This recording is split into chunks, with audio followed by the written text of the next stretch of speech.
Another day, another media marvel. We have got a big one coming out of Atlanta. Ronald Acuna Jr., Brian Snitker, Jeff Francoeur. It feels like everybody in the Atlanta Braves fan base is highly involved in what happened just a few days ago when Jared Kelenic did not run out a fly ball, ended up being a single. He got thrown out at second base in a tie game in the sixth inning. And Ronald Acuna Jr.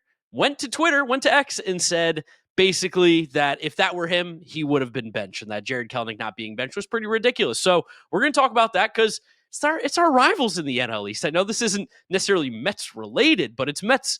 It's in the Mets world. It's Mets adjacent. And with the Braves struggling like they are, with Ronald Acuna Jr. being their best player, speaking out publicly about the manager, about the team, this has started an absolute frenzy in the media. Ken Rosenthal wrote an article about it. Jeff Passan's been talking about it. Jeff Francoeur's been mouthing off on every podcast and media source possible about it. There's a lot of things going on here, and we just kind of want to keep stirring the pot as well, because there's very few times in our lifetime where we get to stir the Braves pot, and right now is one of them. James, you've been all over this thing. I mean, what's going on? I mean, this has been one of my favorite baseball stories that has come in the last couple of weeks, just because, one, it has felt like for a couple of years there's slight tension that's always been growing a little bit between the Braves and Acuña, just stemming from, again, the way he was coached, managed hard when he was a young player, and I don't think that was the worst thing for him based on the player he turned out to be. Then the fact that the Braves won a World Series without him, there was always a little bit of a strange feeling between him and Freddie Freeman, and then more injuries. I think some people like Jeff Francoeur forgetting what Ronald Acuna Jr. looks like when he's actually on the field. But the exact tweet that happened, so it came just after that game ended where Kelenic got thrown out at second base in a tie game in the sixth inning, which for Jared Kelenic is not just inexcusable, but almost like laughably embarrassing, because you're a player that's fighting for your life. There's a good chance that you get demoted again for like the fourth time in 4 years, as you've never, ever been able to get a foothold in Major League Baseball. And for some reason, you're admiring what you think is, you're not like, it wasn't close. It was close to being a home run, but like then to get thrown out at second base. So Mark Bowman, who is the Braves writer for MLB.com, he's basically the Braves DeComo. He quote tweeted Barry Tenahan, who Barry Tenahan seems like a classic Braves fan to have the American flag in the profile picture. I missed Snicker's comments on Kelenic's lack of hustle and getting thrown out second last night. And Bowman quote tweets it. He protected Kelenic by saying, "Was I supposed to?" when asked if he had said anything to Kelenic. He certainly could have said something, seeing how Kelenic's home run trot put him on the dugout side of the first base coach's box when the ball hit the wall. Ronald Acuna immediately responds to the tweet from Bowman saying, "If it were me, they would take me out of the game." Deleted it not soon after that, but I think the fact that, one, Kelenic was in no way reprimanded when he stinks objectively. Any player in the bench could do as much as Jared Kelenic. I think you're muted right now. And then two, you just said bad. You didn't say anything. Oh, I said bad. Okay, there you go. Now I hear you. Yeah. But then two, Snitker playing it off was bizarre, because this exact same thing happened 2019 to Ronald Acuna Jr., which again, Ronald Acuna Jr. 2019 coming off a Rookie of the Year, I think Snitker knew, like, I have something special here, but he probably does need some work around the edges. This is a good thing for... Which I think was fair.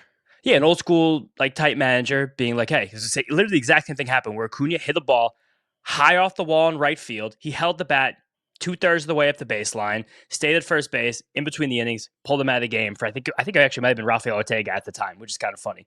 Then also of the few years besides that, Snitker did the same thing to Ender Inciarte and the same thing to Marcell Ozuna, showing that on Brian Snitker's teams, if you don't hustle, you can expect to be taken out of the game. Doesn't matter who you are. Doesn't matter who you are, but for some reason, when this happened to Jared Kelenic, it didn't happen. And then when Snitker addressed the media after the game, he actually said, and I quote, "I wasn't watching the play. I didn't realize it happened until watching it back later. I don't look for him," meaning Kelenic, "not to hustle, because he always plays with his hair on fire." You want to know the truth? I wasn't watching that play. I knew he got thrown out at second. I didn't see it till this morning, and then I talked to him about it. Okay. Because you had said during Acuña's incident that it's unacceptable. Yeah, no, it was, yeah, it's unacceptable for guys not to run. You still feel that way? No, yeah, if you don't run, and it's a big time like that, yeah. But I quite honestly, I don't look for him to not do it because he plays with his hair on fire all the time and he's laying out. And I didn't know it till I saw this morning. I went in and I looked at it when I got here, and then I had a discussion with him and we got it squared away. What do you mean you're not watching the game? You're the manager. It's tied in the sixth inning. What are you watching? You're picking your nose? It's pretty insane for him to say that. I also think it's like, I don't look for him not to hustle. It's like, but so you're looking for Ronald Acuna to not hustle. You're looking for Ender Inciarte, Marcell. You're looking for all these other guys to not hustle. But Jared Kelenic, who stinks, was held to a different standard. Feels very, very weird. And that's where this whole thing comes in. It's a double standard. And Ronald Acuna Jr., while Probably shouldn't have tweeted it because look at what is absolutely started is a media frenzy and chaos, which I love it as a Mets fan. I love it for this As Braves the Braves team. start to play their first good ball all season, riding a 4-game win streak as the time we're recording this. Yes. Something actually that has to happen. Great timing for us. Absolute chaos. He's right, though. Like, there is a double standard here. And I don't think Brian Snitker is a racist by any means. I don't think that has anything to do with it. No, it's being perpetuated online. Like, people are saying this is a race thing. I think he definitely is more focused on Ronald Acuna and holds him to a higher standard than he does Jared Kelenic. I think this is more of a detriment to Jared Kelenic as a player, where he's a baby. Apparently, he was from what Jeff Francoeur was telling us, whether this is true or not, and honestly, for Jared Kelenic's sake, I hope this isn't true, because this goes on to my Roki Sasaki crying thing. Apparently, Jared Kelenic was waiting for Brian Snitker on Easter Sunday morning. That was very specifically said by Jeff Francoeur. On Easter Sunday morning, they had a game, so he was going to be there anyway. Easter Sunday morning, waiting for 30 minutes, crying into his hands. In tears in Brian Snitker's office, waiting to apologize to him. Also, to give you context, Jared Kelenic was sitting in that man's office Easter Sunday morning, waiting for him for 30 minutes, crying and apologizing. He was the one who brought up the conversation to Snitker, not Snitker to him. I mean, absolute chaos is going on in Atlanta. And if Jared Kelenic is crying over Ronald Acuna Jr., thinking there's double standard, like, he might need to talk to someone. Something's going on there.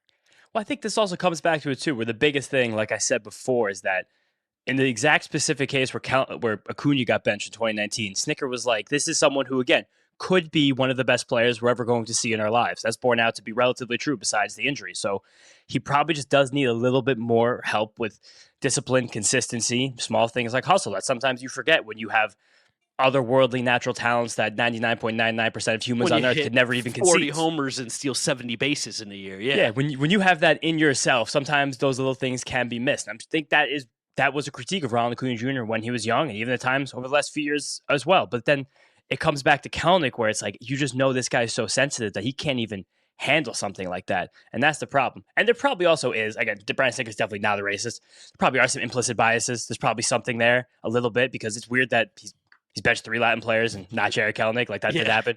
He also did defend Marcell Ozuna when he was being booed and people were calling for his release after he both had hit his wife and allegedly hit his wife, and then got DUI. So that's another thing. That's definitely got the DUI. Ozuna from the Braves. Yeah, definitely got the DUI. DUI is 100%. The other thing's alleged. But so it's just strange.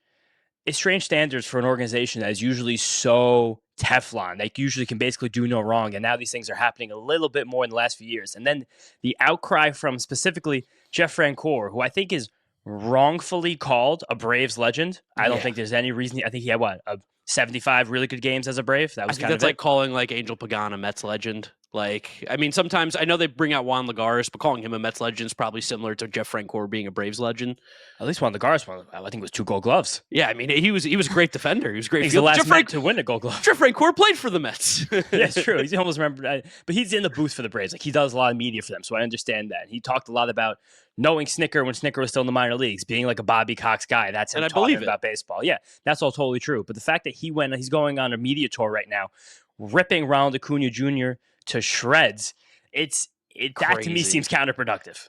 Ronald Acuna was warned time after time after time. After time. Let's talk like 10 times to run before he ever got yanked. This is the first time Jared Kelenic's ever done it. We won a World Series without Ronald. We won to the playoffs with Ronald. You don't have to have him. You show that it can be. Yeah, I mean, I think it's funny because I was expecting a lot of Braves fans to have mixed reactions, at least for Ronald Acuna Jr.'s sake. Like, everybody seems to be on the same page. They were like, he's right, and he's our dog, and we love him. But it is pretty insane that the media, like, there's been multiple people, not just Jeff Francoeur. I've seen a bunch of different publications and stuff, like, kind of taking the side of, like, Ronald Acuna should have never press send, rather than being like, Brian Snitker handled this poorly. But both can be true. Like, they're correct, not. Yeah. Well, of course, one can't happen without the other. But it's clear that Ronald Acuna Jr. has some frustrations with this organization, Which and is probably amazing. it's a great thing to hear with his manager. But then Francoeur gives a comment like he's probably out in LA tweeting this out. It's like, yeah, dude, he's rehabbing from his torn ACL. Like, he's not gonna be in the clubhouse every single day. It's not gonna help him. It's just a very tone deaf moment from Jeff Francoeur, who again, he was going on this podcast saying that he was ready to rip him for an hour straight. He made a joke about that. I was like, do I have a full hour? It's like, about 10 minutes. And he's there like laughing about it. It's like, why? And he's like, then he doubles down and says, the Braves don't need Ronald Acuna Jr. Which is crazy. It's like, buddy, the team has had the worst start they've had to a season, 30 years right now? I'll take him right now. If the Braves don't need him, I know 29 other Major League Baseball teams that would happily take him, and there's only one of them that's got his little brother, and that's the New York Mets. Kratz, do you like spending an hour on grocery shopping? Nope. Speed up the process, please. Introducing Hungryroot to the FT fam. Now we can all be bougie with our own personal shopper to handle the food shopping, including recs based on what you're looking to put in your body. I stack my Hungryroot box with items like gluten-free, dairy-free blueberry waffles for breakfast, shrimp veggie bowls for lunch, and a little filet mignon with potatoes and broccolini for dinner. You can also say just, hey, Hungryroot, I eat paleo, or I'm vegetarian, and they load up your cart with personalized recommendations. And those recs keep evolving as they learn about what you're into. Also, no BS, as in no artificial sweeteners or preservatives in any of Hungryroot's food. You're going to love Hungryroot as much as FT does. Take advantage of this exclusive offer. For a limited time, get 40% off your first box, plus get a free item in every box for life. Go to hungryroot.com/FT and use code FT. That's hungryroot.com/FT, code FT to get 40% off your first box and a free item of your choice for life. That's true. And then he even doubled down saying that the Ken Rosenthal article, which we mentioned before, which basically just went into the fact that there was a bit of a double standard here. The fact that other players have been benched for not hustling, and then Acuña, and then Kelenic was not. And then the fact that Brian Snitker objectively played dumb about it, which is a crazy thing for a manager to do. And then we have to defend Ken Rosenthal because that's our guy in the FT family here. But he said it was the dumbest article ever written. It's just like, dude, get the grip right now. Figure this out. And it does come from a place where he is a player. So it's like defend the clubhouse, always protect the clubhouse. I get that perspective. And knowing Snitker so well, not liking a guy like Acuña, calling him out, sure, I get that. I do believe there was also, might have been a small overlap with Acuña, rookie Acuña, and last season Jeff Francoeur, he had that last cup of coffee. Give him an MLB reference check right now, 2018. Yeah. Did he play until 2018? I feel like he finished in like 2015. Yeah, 2016 was his last year. Okay, close there. But not that far off, not as far as 2018. But I understand where he's coming from in that. But for him to completely fire off on this guy was one. I gasped when I was listening to this, and we're going to pipe in some clips of this too, so you guys can gasp as well. But it was just nuts. Yeah, I mean, you told me because when we were prepping for this, you were like, "Have you seen this stuff?" And I was like, "Oh, I really thought we were just going to try and stir the pot here." There is so much more going on. This is taking over the baseball world. When shockingly, I thought it was going to be more of like a Twitter conversation. But MLB Network did a whole segment whether or not Ronald Acuna is a superstar. Which again, we are Mets fans. I hate the Braves with every ounce of my body. I despise them. They're number one on the list of most hated teams without a doubt. Ronald Acuna Jr. is undoubtedly a superstar. He is one of the 5 best players in baseball when he's healthy. The guy is absolutely unbelievable. And they were pulling out stats like ranks 44th in WAR in the last 5 years. I wonder why. I wonder what could really be skewing his stats that accumulate. Like, why are you making me defend a Braves player right now? But that's it makes me feel like this is a weird thing going on with Acuña and the Braves right now. It's also funny because someone, shout out MinSub4 on Twitter, MinSub Mitchell. He posted the video of a couple years ago. I think it was just after the pandemic, if I remember correctly. I think it was 2021. It might have been 2022 when Ozzy Albies hit a pop-up to Jazz right behind second base, and then Ronald Acuna Jr. tagged up on it and scored a run against the very tough Sandy Alcantara, and like was hyping the dugout up and gave him an insurance run against Sandy Alcantara in the middle of a game there. But it's like the vilification of Ronald Acuna Jr. is insane. It's people. Nuts. This happens in all sports where someone doesn't play for a little while and you kind of forget how good they are, and the second they walk back on the field, it's like, oh, now I remember how good this guy is. And I also understand that Acuna has had some crazy injuries. There is an outside chance he's not exactly the same player when he comes back. Sure. I don't think he's ever stealing 70 bases again. I don't think the Braves want him to steal 70 bases either. I think they're like, let's take it back a notch and be on 25. Yeah. But like it is just, again, we also talked about this last week, the same situation with the Soto stuff where it's like this time of year you need some baseball stuff to fill the news cycle. And that's why we're here with the Media Marvels, just being ready to kill these people every single week when they do this stuff because of how ridiculous it is. But again, it's like, do you guys not realize how good this player is and how valuable he is to your team? Like, I don't care if you won a World Series without him. He is the most talented player that you have, by far. Yeah, I mean, this is all playing into like the plan that me and you have always like joked about, where Acuna, I believe, is a free agent He's with 5 his years. insanely bad contract that he signed when he was younger. He becomes a free agent after the 2028 season. So we've got A while. 4 full seasons left. But after the 2028 season, Ronald Acuna Jr. will be, I think, like 29 or 30. So he'll still be very much in his prime. And we were like, this is all going to plan. Ronald Acuna Jr. and the Braves have a falling out. He's upset about the contract. I thought it was going to be a contract thing at first. Didn't think it was going to be a leadership standpoint. Don't you think that this all kind of works in tandem, though? It all kind of plays together. The fact that Acuna has been very aware for years that he kind of got taken advantage of in that contract negotiation, mostly because he hadn't played in the major leagues yet, and he was setting himself and his family up for generations of wealth, and that's a great thing, and we're proud of any player that does that. But the public outcry after he signed that, because clearly he's perpetually online, Ronald Acuna Jr., if he's responding to the Braves beat writers. So clearly he sees what people have said for a long time about his contract, the Braves, and the fact that he's had these seasons and he's, again, clearly been the best player in this team. And he's seen tons and tons of other players get contracts that are larger than his. That's something that just simply has to wear on a guy when you're like, I'm better than you. I've won an MVP. Like, I know. And then on top of all of that, the little thing that has to be in your brain when your team goes on to win a World Series without you, like, this is all not nothing. Like, it's definitely not nothing. All these things have come together a little bit, and there has to be, and it's never going to get resolved because, again, he's not going to be able to leave this team. The team that they have club options on it for what, like $13 million over the next couple of years. It's so free. It's a total bullshit contract. Like, I think about, like I said, I don't want to compare these two players, but I think about the situation of Carson Wentz when Nick Foles went on to win that Super Bowl, and he was literally never the same man. He's basically never played competitive football again the rest of his life, still probably never will. It can't not wear on you for all of those things to kind of be piling up together. And then you kind of get pissed off when you see this double standard play out in front of your eyes, and that's why you fire off a tweet you should have fired off. Yeah, especially when Jared Kelenic, and I think this is also probably another thing too, is terrible. Is not doing anything to help this Braves team win. It seems like Acuña's watching these games pretty locked into what's going on, and I'm sure it's really, really frustrating to see that the Braves are playing poorly, that they're not winning baseball games, and then guys like Jared Kelenic are getting play, and they're not contributing to the team on every single night in a positive way. And then when they actually have a chance to make a play, they fuck up because of a lack of hustle, because of a lack of just being a dog, whatever it is, a brain fart even in the moment. And he doesn't get treated the same way that Ronald Acuna had been treated in the past. So I love to see this stuff happening with the Braves. It's amazing. And again, just as a reminder, here's the list of players on the Braves active roster that have a higher AAV than Ronald Acuna this year. Austin Riley, Matt Olson, Chris Sale, Marcel Ozuna, Raisel Iglesias, Jurickson Profar. Who, by the way, I felt like got way less crap for taking steroids than Ronald Acuna Jr. is getting right now for his tweet, which is insane. The guy cheated, and they're like, Ronald Acuna Jr. shouldn't have hit send.